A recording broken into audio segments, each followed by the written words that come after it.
with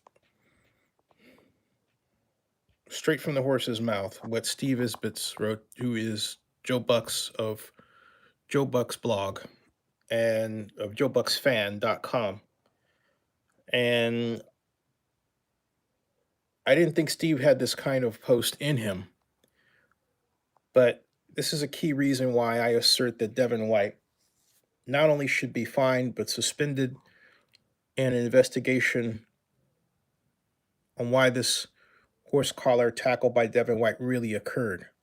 In other words, was it the objective of the Tampa Bay Buccaneers to get Jameis Winston out of the game to give them a better chance of locking up the NFC South?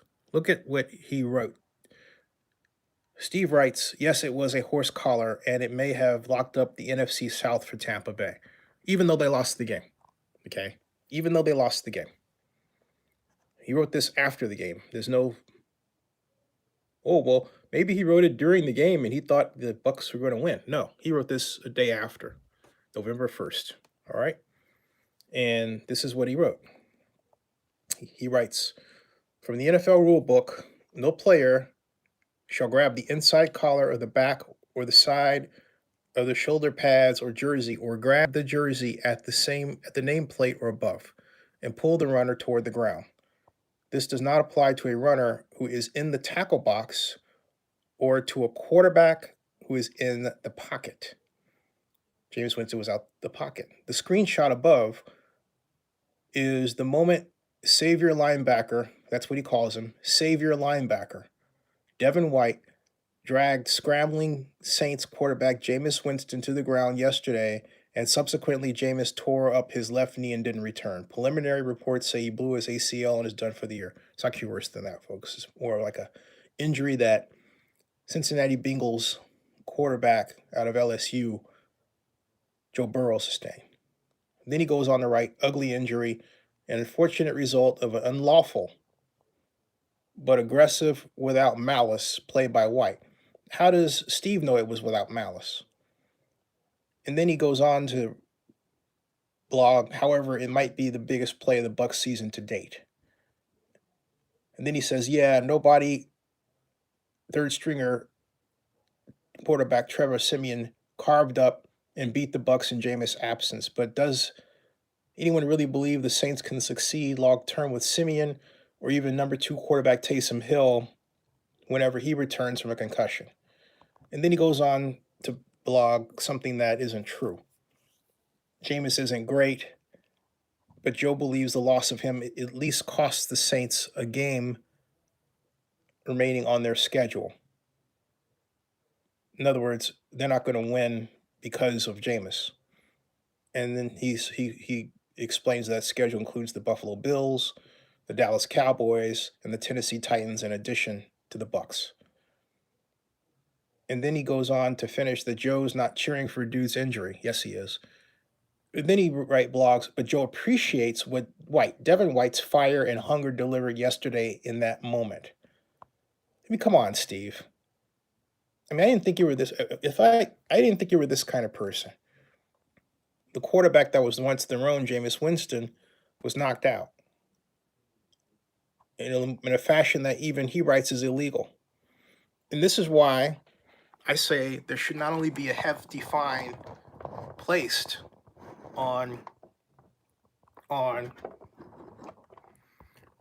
should not be only be a hefty fine placed on Devin White, who had not just one but 3 personal fouls. Three personal fouls. It was known for dirty hits even at LSU, but the NFL has to go and make an example of Devin White, and also just by the example they make of White, of anyone who would cheer for this sort of action, like Steve Isbitz, basically, of that Joe Bucks fan is doing.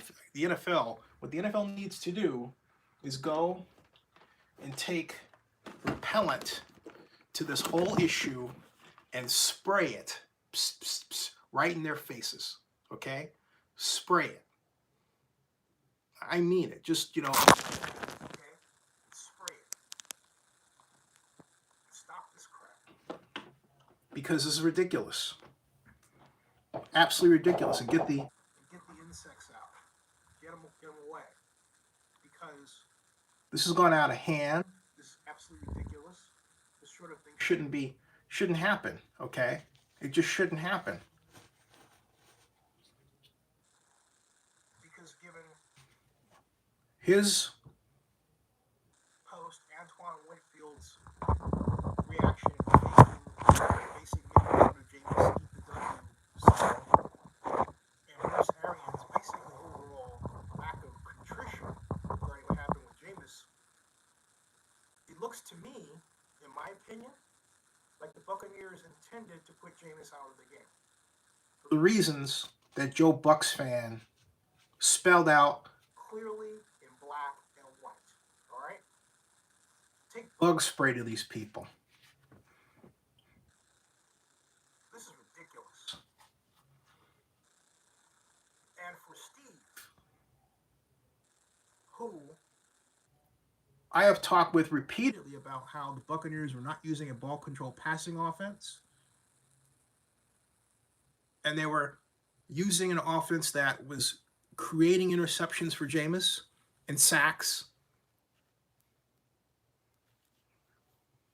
For him to not acknowledge that Jameis had his best season ever, or if he did, I didn't read it. Okay, I don't read his blog every day. He doesn't read mine. Fine. But that thought about Jameis didn't come out. He didn't say, he went out of his way to say that Jameis isn't great, but he is. If Jameis wasn't great, the Buccaneers would not have drafted him number one in the NFL draft of 2015. He played with the Buccaneers for 5 seasons. And in that span of time, learned bad football. Let's be honest. Football strategy, football schemes, so bad that when they got Tom Brady to come from New England to Tampa, Tom Brady didn't want to play in them. And he immediately went about installing a ball control passing offense not dissimilar to what Sean Payton has coached for years and what Bill Walsh popularized with the San Francisco 49ers and prior to that at Stanford. Bill Walsh set the table for the ball control passing offense. And now finally, after so many years of suffering in the only offense he knew in the pros, Jameis got to see and gets to see and has been immeasurably helped by what a real passing game looks like and how a real passing game is coached and how a real teacher of the passing game teaches. With patience and intellect and pointillist strategy. That's what Sean Payton does. That's what Bill Walsh did. That's what few other coaches in the NFL do today. And that's why we see so many extremely talented quarterbacks like Justin Fields with the Bears, to provide another example, go to places where they are misused and asked to run schemes that are illogically designed. Jameis Winston was in that situation for year after year after year upon painful year. And fans who, for some particular reason, decided that they didn't want to study football, decided they would blame Jameis for plays he'd never drew up, let alone called. And was only too happy to make the people he worked for, well, happy. But they weren't ready to make him happy at all. And they were all too ready to blame him for decisions that they made, because the outcome wasn't how they thought it should be, skipping over the fact that they really didn't do a good job of evaluating themselves to figure out how to change. They took Tom Brady, and the reason was, well, why are you allowing Tom Brady, Coach Arians, to alter your offense? Well, he has 6 rings. Okay. he has 6 rings. Is there another reason? Like, well, he brings in ideas and ball control that, really I didn't know how to do. That would have been honest. Saying he has 6 rings doesn't say the whole deal. It really doesn't. Because that logic doesn't begin to explain why Jameis Winston was so much better in his short time with the Saints than he had ever been with the Buccaneers. Sure, Jameis Winston has racked up huge chunks of yards, but he could have done that in a more intelligently designed offense with some Mike Martz principles, with some Bill Walsh principles, with some no huddle, and they would have achieved even better results. But they didn't even think to do that. They could have rolled them out more intelligently, as I pointed out in previous videos in the past. They didn't do that. When they had Dirk Cutter, the receivers were running routes that cornerbacks like Josh Norman said were predictable. And guess what? Winston was asked to throw to those routes, and guess what was happening? They were getting picked off. That's why I called for Dirk Cutter to be fired a long time ago, because of the kind of offense he was installing and asking Jameis Winston to run. So do you understand that I have been at this for quite some time? This is ridiculous. Absolutely ridiculous. And it's ridiculous for people to have their noggins and their intellects screwed up because the quarterback happens to be black. And yet, of course, when you read Steve's blog, we get the predictable array of stupid heads who have to use fake names to write racist stuff that Steve doesn't bother to take down. It's why I don't bother having a comment system. Having a comment system means I have to take out the trash, the mental trash, on a regular basis. I would rather just not have the mental trash there. And I said it just like that. On YouTube, I can control things much better and automatically, so I don't have to worry about it. And that forces people to make more intelligent comments far more often. The racists get kicked out algorithmically. I'm very proud of that. But I digress. The fact of the matter is, as Steve's very cold, very ugly, very childish, very sad, and very sick column proves, that what he himself, was wrong. Jameis Winston was great and an acknowledged threat to the success of the Tampa Bay Buccaneers this year. Why not? They brought him into the league. But can't you handle this whole situation with more class?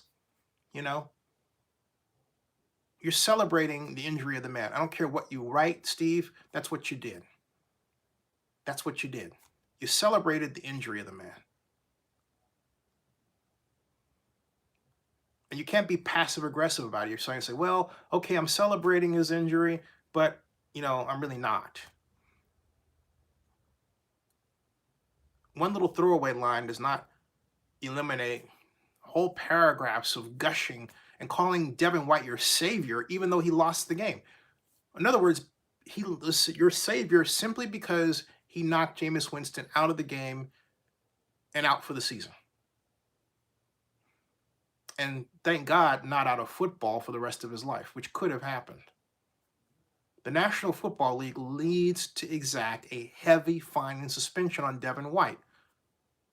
And I would go a step further in adding the Buccaneers organization themselves. The Buccaneers organization needs to take part of the legal hit on this, the NFL hit that's going to come down and that should come down and that must come down for all that is good and holy in America and in the world. The Buccaneers organization needs to be punished for the appearance that they wanted Jameis Winston out of the game.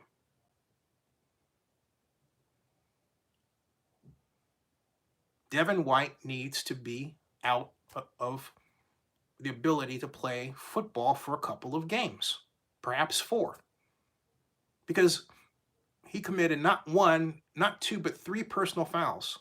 How much is enough for one player after having arranged for Winston's inability to play? at a time when arguably he had already racked up 100 yards of offense and could have put in a 400 or 500-yard day. He was on pace to do that. He had already run for 40 yards and shocked everybody because he ran. He wanted to win. It was quite clear that he wanted to win. He wanted to prove a point, and more importantly, he was proving the point. The Buccaneers made a mistake. I've known the Buccaneers made a mistake in how they've treated Jameis for years. And not only that, I pointed out again and again and again and again and again. And now you get to see what I was trying to tell everybody for years, and you can't stand it. Your treatment of Jameis Winston was racist. You don't like the fact that it was thrown in your face. And I've said it before, and I'll say it again. Racism is a mental illness, and you need to get help to get it out of your brain. It's that simple. Subscribe to Zenny62, bookmark OaklandNewsNow.com, and suspend and fine Devin White and the Tampa Bay Buccaneers organization for this ridiculous stuff.